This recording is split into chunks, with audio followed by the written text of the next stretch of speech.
welcome to another edition of Straight Shooting Sports Talk. And I'm your host, Dujane Bland. And today it's all about the basketball. All about basketball. As we talk NCAA, and we also get into some NBA talk as well. Talking about the race between the MVP race, and also taking a look at some things with the Cavs and the Eastern Conference and how that's going to work out. If you want to get in on this show, you're more than welcome to. We are live at the moment. So if you want to get in on this show, you can tweet me at NotBland21. If you don't do the Twitter thing, we do have an email. You can get at us at Straight Shooting Sports Talk or at Straight Shooting ST, at gmail.com. That's Straight Shooting ST at gmail.com. So let's get right into it. So whose brackets are completely busted right now? Me. And probably you too. Brackets are just shot. You thought everything was okay. Things were looking good on the up and up. And boom. Kansas loses. And it's a bit of surprise. It really is. To a degree. But when you break it down and look at the numbers, now I'm going to throw some numbers out there at you. And first of all, Oregon did an excellent job of dominating the floor. They were very quick on the offensive side of the ball. They didn't let things, the moment be overwhelming for them. And they were hitting their shots very well. They shot 50.9% from the field. 44% from three-point range, 8 blocks. Now, that's difficult to stop now. Kansas, 35% from the field, abysmal. 20% from three, putrid. That spells a loss just on stats alone. And they did just that. But big credit to Oregon. Now, Oregon goes in. They'll be playing North Carolina, which was a great game. A great game. I mean, man, you couldn't have asked for a better game between those two teams there in North Carolina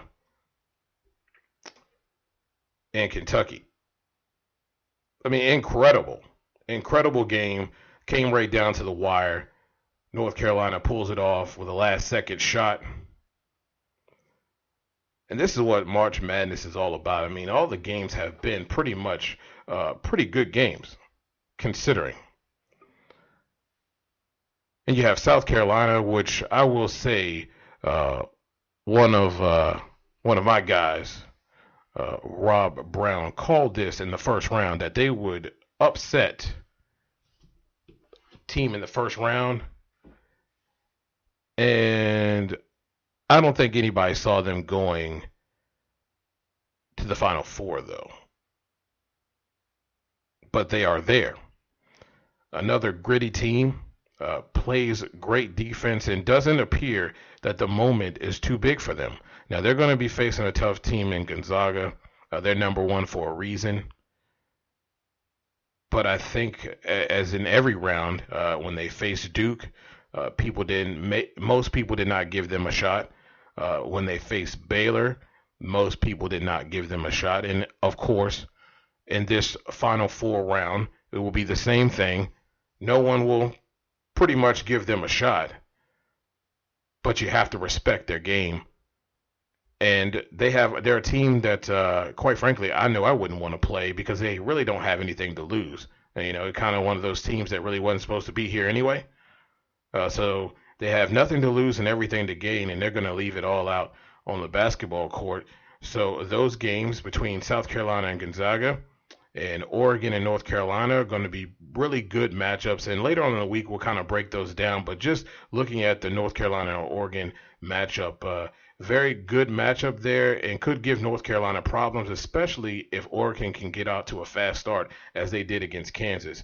The only thing is that I don't see Kansas. I don't see, like Kansas, them really having a hard time shooting the basketball like Kansas did. But anything is possible, and anything can happen in basketball. Uh, it's a one-shot deal, no series, so it makes a difference. Makes a huge difference um, in these games. South Carolina Gonzaga, I think a great game as well. Gonzaga could easily jump all over South Carolina, but then it could easily be the other way around as well. And like I said, we'll get into the matchups. We'll get into how they've been shooting, how well they've been playing throughout the series. And I'm going to make my picks on those, even though my bracket is shot. Well, next we'll move on to the NBA. And what an MVP race we have here. Russell Wilson. Oh, Russell Westbrook. Russell Wilson. Russell Westbrook. And James Harden going at it. I think these guys are the only two of the anybody left that could be considered for the MVP of the NBA. There's really no, there's really no. The next guy is Kawhi Leonard, and his numbers just don't add up. When you talk about the amount of triple doubles these guys have had, it's pretty amazing. And you have to respect that. Now the question is, though, is it James Harden who wins, or is it Russell Westbrook who wins? And I'll be the first to tell you, when you look at these numbers, and I'm gonna shoot them out to you. And first we look at the points per game. James Harden 29-4. Russell Westbrook 31-3. Very close. James Harden averaging 8 rebounds a game. Westbrook 10-5. Now, with the rebounds per game, Russell has to do a little bit more. He's dependent on more. James Harden, I feel, has a little bit of help in that department. Doesn't necessarily always have to worry about grabbing the rebounds. But that's pretty good for both. Now you look at the assist per game. James Harden 11-3 and Russell Westbrook 10-4. The field goal percentages are very close. 44-8 for James Harden, 42%, 42-2 for Russell Westbrook, and three-point percentages are really close as well. 35-2, 33-6 for Westbrook. Really, guys, this is a toss-up, and I think it's just a matter of, at this point, looking at the standings of teams getting in the playoffs and what they do there. We know Houston is in. Oklahoma City has the 6th spot, and what it boils down to is really, I know this is said a lot, but who's the most valuable player to their team? Like, if you were to remove that player from the team, could they function? That's a difficult call because both teams need Harden and Westbrook and could not function, could not make the playoffs without them. I mean, let's be honest, right? Without a Harden who's slashing to the basket, he can shoot very well outside, mid-range, gets players involved. Same thing with Westbrook. He's more of a slasher and creates a lot off the dribble. Both of them do. If you pull those guys out, especially for either team, maybe they're not sitting in this position, especially Oklahoma City, and the way that Westbrook has been on tear since the departure of Kevin Durant. If you want to know who I think should be the MVP, I'm going with Russell Westbrook all the way. That's who I've been saying the entire season. But that does not mean that James Harden is not one of those guys that should have the opportunity to be MVP. This race is absolutely close, and this is the time of year where things get good for the NBA. We're starting to come down the stretch on the playoff runs. And that brings me to my next point. Looking at the Cleveland Cavaliers right now in the Eastern Conference, They sit at 47-25, and Boston is 48-26. Now, in the last 10 games, Cleveland is 500. Right now on a one-game losing streak. Yeah, that's scary for a team who has, in effect, lost some individuals. We understand that. But since the All-Star break hasn't done very well. Now, the teams behind them, Boston at number 2. They're 8-2 in their last 10 games. One of the hottest teams in the top 8 in the NBA. Following them right in the number 3 spot, the Washington Wizards. A team that I said right after the All-Star break, if they could get it together, stringing together some wins, and they had to get better on the road. We see their home record is 29-10. They're pretty much a very tough team to have to face. All of those top 3, you can even go down to the top 4 teams in the Eastern Conference. Are very hard to play at home, but not very good on the road. Now, the Wizards have gotten some big wins on the road. They've closed that road win-loss gap to 16-18. They're not one of the better ones on the road, of course. You're looking at Boston, who has the better record, Toronto, who has the better record. Even Cleveland has a little bit better record, but they have fallen since the All-Star break. They are now 19-17 on the road. And as we spoke of, they have had some significant injuries on the offense and on that team as far as starters go. But the big man, LeBron James, is still there. And their pockets really aren't empty. But I like the Wizards, and I like Boston.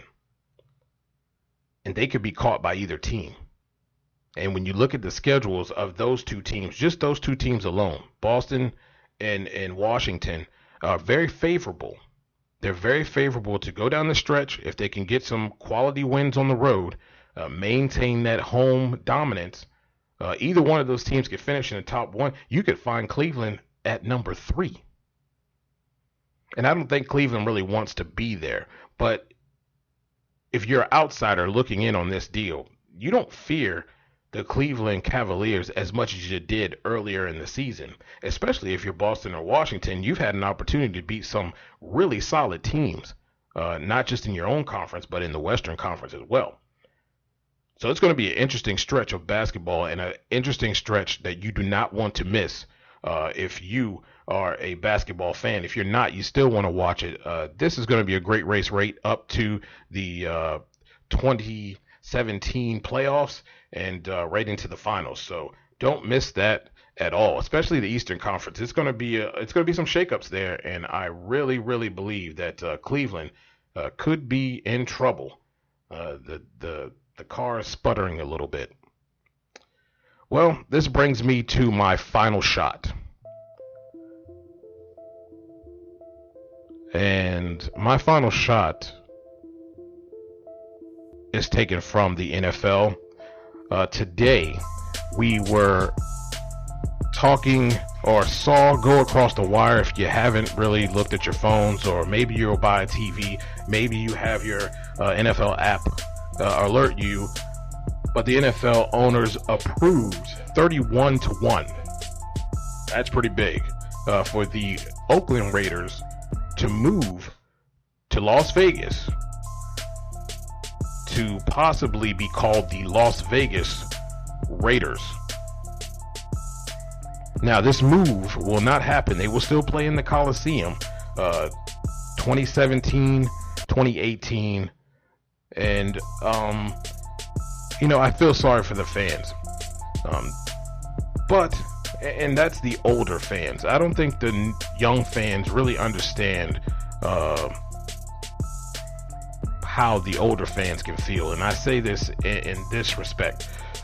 When we look at, 35, 36 and over, we understand the days of when there were no free agency, or when players stayed a long time. Teams stayed in areas for a longer time. And now the NFL is bigger. It's more of a business market. So when you have that type of a market, guess what? Things move, money moves, and teams move. Unfortunately, I feel sorry for St. Louis fans.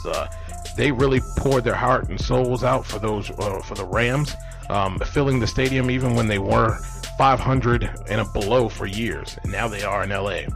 Charger fans, they're in LA, and now we have the Oakland Raiders, soon to be called the Las Vegas Raiders.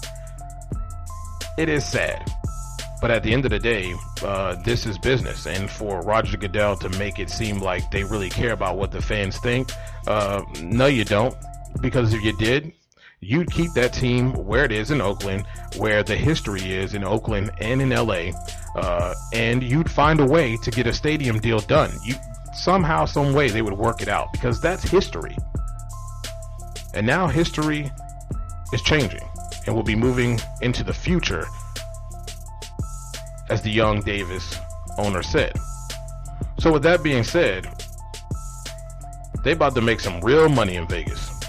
It's going to be nice. But for the fans, this is why you can't get tied too much, and how you have to understand that this is big business.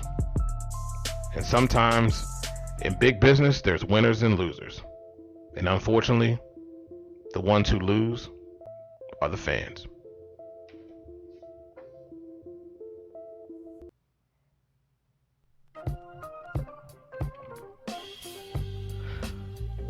Well, ladies and gentlemen, that is all for our show. And we greatly appreciate those of you who are listening to us live, and those who will listen to this later. Again, if you want to hear a topic that you feel strongly about and would like to hear a take on that, you're more than welcome to hit me up on Twitter at NotBland21. That's NotBland21, and be sure to get to you and get it back to you, because I love talking shop with the fans. Now, if you don't have Twitter, again, we have the email address. You can shoot us an email. Maybe you want to hear about the draft. Maybe you want to hear about your team. We're more than welcome to do that. We'll make a segment out, and we'll even talk shop through email as well. That is straightshootingst@gmail.com. That's straightshootingst@gmail.com. And once again, we appreciate you listening so much. You could be anywhere listening to anything, but you're listening to us, and we appreciate that. Also, you can find my written work at the Redskins Wire .usatoday.com. That's the redskinswire.usatoday.com. And you can also see more of my written work at sportsjourney.com. Well, enjoy the rest of your Monday, and if you're listening to this on Tuesday morning, enjoy your Tuesday. And this has been Straight Shooting Sports Talk.